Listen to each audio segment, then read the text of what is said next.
Hello, welcome to today's show. I'm Jacqueline Stockwell, CEO and founder at Leadership Through Data. I inspire and motivate information leaders across the world. Hello and welcome to today's show. I'm thrilled to introduce Andrea McIntosh. She is Leadership Through Data's General Manager for Global Operations and specialises in navigating the high-stakes world of information management and business analysis.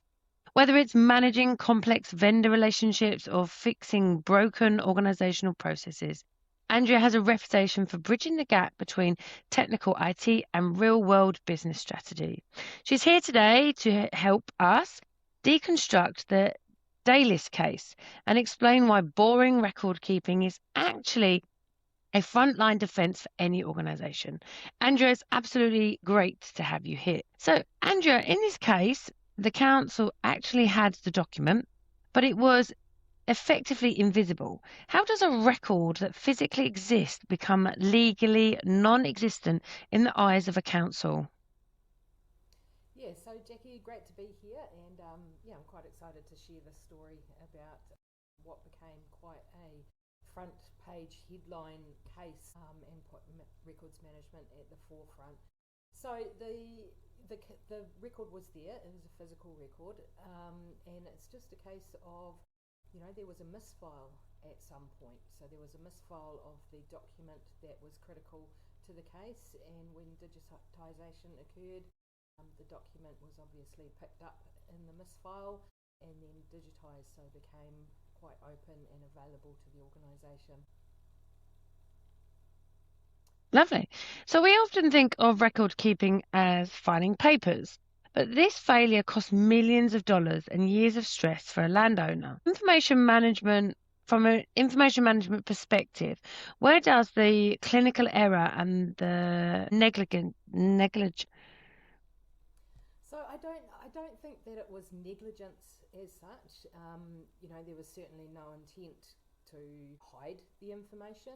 I think, what would have occurred is that digitisation, we know that as a project, digitisation does what it needs to do, right? So it picks up all these historic legacy records that are in paper format, digitises them, and does things like OCRing, so then they become more discoverable. The key to this is that, the record wasn't hidden intentionally.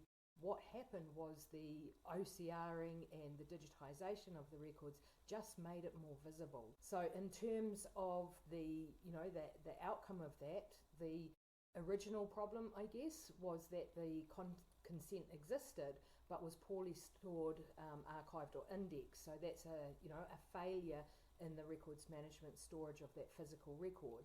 So it wasn't missing, it was just effectively invisible. Oh, amazing. And you and I are talking about that we know the case, but the listeners here might not know the case. Could you give a sort of overview of what the case is that we're discussing here today? Yeah, sure. So what happened in this case at a very high level is that a landowner bought a piece of land that he could use as a quarry. There was some mix up with the consents. And the outcome of that was that it was perceived that there was no consent issued on the land. So the quarry, I think, had to cease operations. And you can imagine, for somebody who's bought a piece of land, effectively a business, and then being told that they can't do what they wanted to do, that would be quite distressing for the landowner. So years later, after the digitisation project occurred, another request was put through to find this information, and due to the digitisation, it was then available. So it's not just a legal case, it's sort of a textbook records management problem with real world consequences. So is it a case that listeners could go and find the case out and then be able to utilize this case as evidence to put forward if they're in a similar situation, or if it's solely around consent as you describe? Yeah, of course. So this case is very much in the public arena. There's lots of articles about it, so the listeners can go and look that up. Daisley versus WDC, and there's a lot of commentary. So both sides, as is the case, right, with local government issues. A lot of people weighed in with what they're wanting to talk about or what they perceive the issues were. For me personally, it was a really incredible experience. Having to be suited and booted and standing in a high court in a dock effectively, and being asked to defend my teams and myself, business processes and project processes. Lots of learnings, Jackie, lots of learnings. I love that. I love that. Thank you. And you weren't obviously in the role with Leadership Through Data at that time. So you're an information manager, weren't you? Yeah, correct. And also the project manager for the digitisation project. Brilliant. Just want to bring you back to the consent issue because you've spoken about the case with that it's around consent. So the consent dated back to 1988, where why are legacy records, those created decades ago, often the landmines of modern local government now? Yeah, so I think everybody, I know here in New Zealand that there's a lot of people still navigating digitisation projects. And we have, local government, it's not just one business, right? So in local government, it's like an entity that has a multitude of business units involved within it. So, the business processes of the day, one of the most important things that I'd say as an outcome of this is, use that tacit knowledge in the organisation as you're doing pieces of work like this, and tap into that tacit knowledge of those who were working in the organisation when those business processes were in place. Because, we didn't, back in the 90s, we didn't really document a lot of those business processes well. And if we had had those business processes documented, we could have quite easily traced back and brought that into the digitisation project as well. The other thing is data. So, don't just approach it as a digitisation, pick this up, scan it, save it. Think about all the supporting data that surrounds it. So the systems that are managing land information, the actual logging of consents. So that is actually painting a picture as well, and use that data in your digitisation piece of work to add metadata to the digitised assets as they come through. So matching up that physical system with that digital system is part of the process. Nice. So let's talk about search versus research. The court found that the council didn't conduct adequate searches. In the digital age, we assume search is a button we click. In a profession, in an information management context, what does an adequate search actually look like? So, to me, adequate searching is doing the best duty of care that you can. But adequate searching relies on adequate saving. So, adequate indexing, so that, you save to find. So we want to make sure that, it's not just about the searching out the other side, it's around what can we do up front to make sure that we've got checks and balances in place to do that adequate searching moving forward. Say it's less about the searching itself, but more about a process issue or an indexing issue that came through. The other thing is that, don't forget the power of what happens when you pick up all these digital records is, it's not a navigate to a box in an archive location and know where that box is or know where that file is. Suddenly all this information is digital, and so you've got, the velocity of search coming through that just serves it up so quickly. So let's talk about the Land Information Memorandum. So it's supposed to be the single source of truth, right?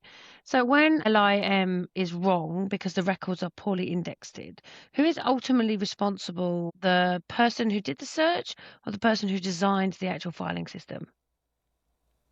Oh, that's a really good question. I think it's both. So, when we're designing information systems, we want to make sure that all our stakeholders are engaged in that design. And that's the core part of information architecture, right?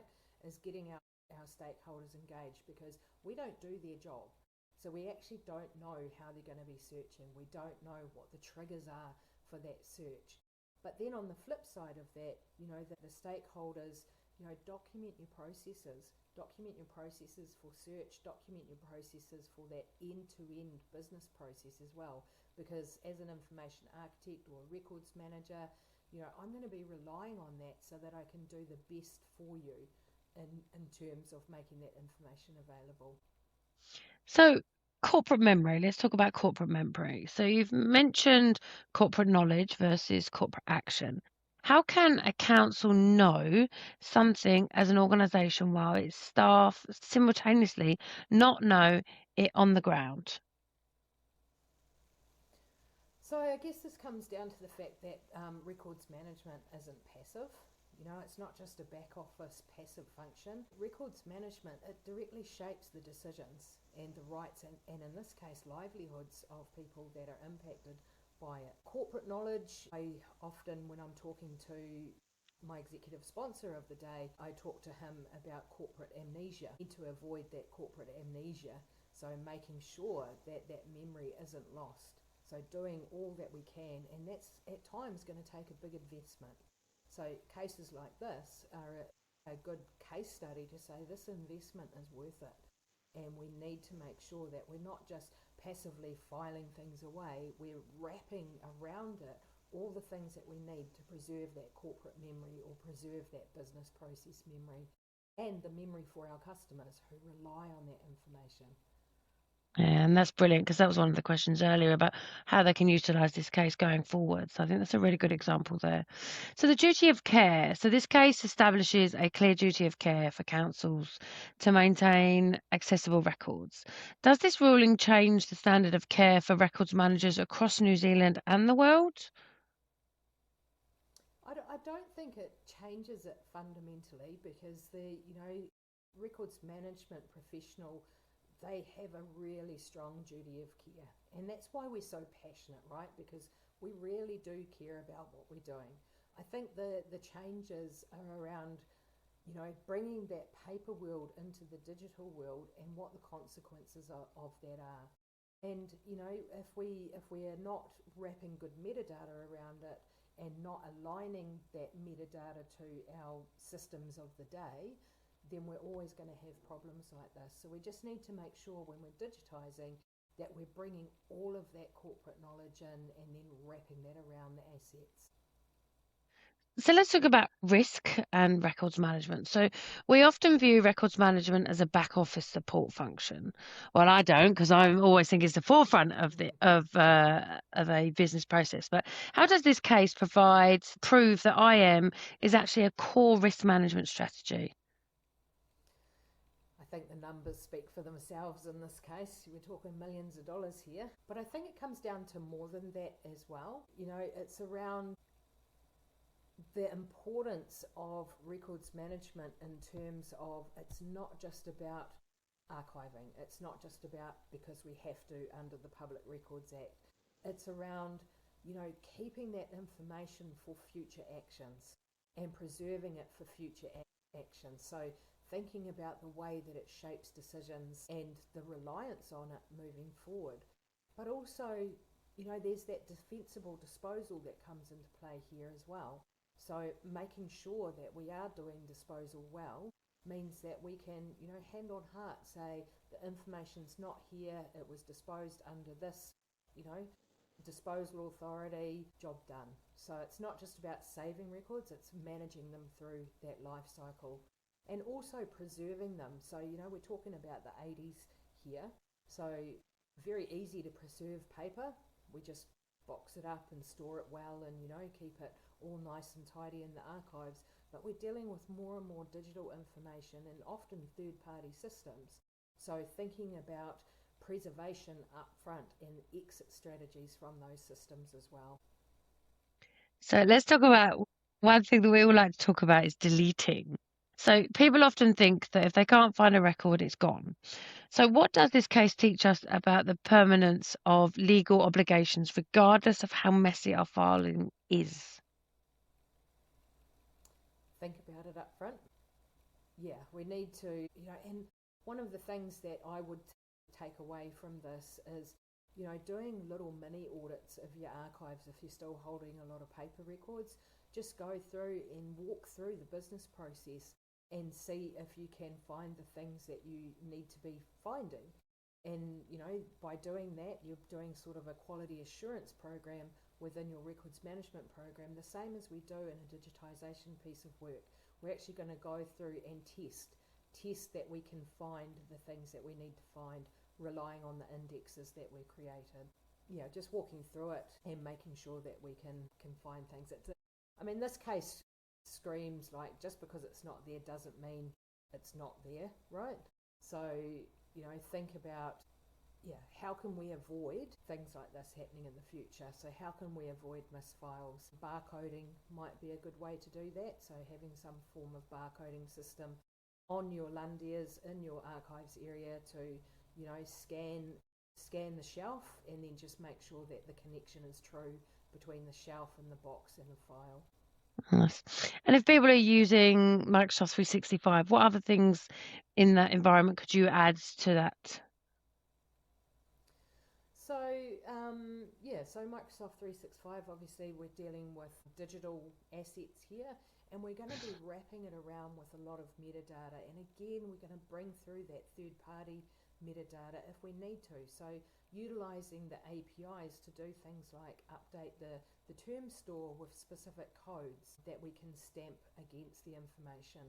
So one of the things that we could do is bring through the property number and use that and have that available across the whole environment, so that every time a piece of information is added, we can actually stamp that record with that property number to make it discoverable later on. Nice. So if there's one single lesson that every CEO or council lead should take away from this case, what would it be? Yeah, so I would say that in this particular case, the record wasn't lost. Right, so the record wasn't lost, it was perceived as not there, and then digitisation made it available. I think the key thing here is that trust in the system was lost. And that's the real cost of poor information management, and we see it all the time. So when people lose trust in the system, they lose trust in the organisation, they lose trust in business processes, and they do things outside of those business processes to protect, their own way of working, protect their own values, I guess. So yeah, it's around building in the trust and then, showing examples of how we can trust that system. So, user acceptance testing or reporting out of Microsoft 365 would be the way to go there. And do you think that comes out of an organisation's culture? So all that you've just described, what do you think the fundamental problem is? Is it culture or is it something else? I think culture comes into play quite a bit, and I've seen this time and time again as I've been doing my consulting work, is that culture has a huge part to play in how information architectures are deployed and then used really well. So if you've got a very siloed culture, the kind of culture that you email and they say, actually that's not our job, you need to email these people, and then they say that's not our job, you need to email these people. So, breaking down that siloed culture, and that's going to need to come from the top. And when we're building an information architecture in Microsoft 365, one of the things that we talk about is that open by default, closed where it needs to be. So the more open you can have your organisation in terms of records, in terms of that knowledge building, the easier you're going to break down those silos in an organisation, because those silos are a killer. And how do they break down those silos? Yeah, so it needs to come from the top. So I think, even in the executive level, there is an element of a siloed culture in some organisations.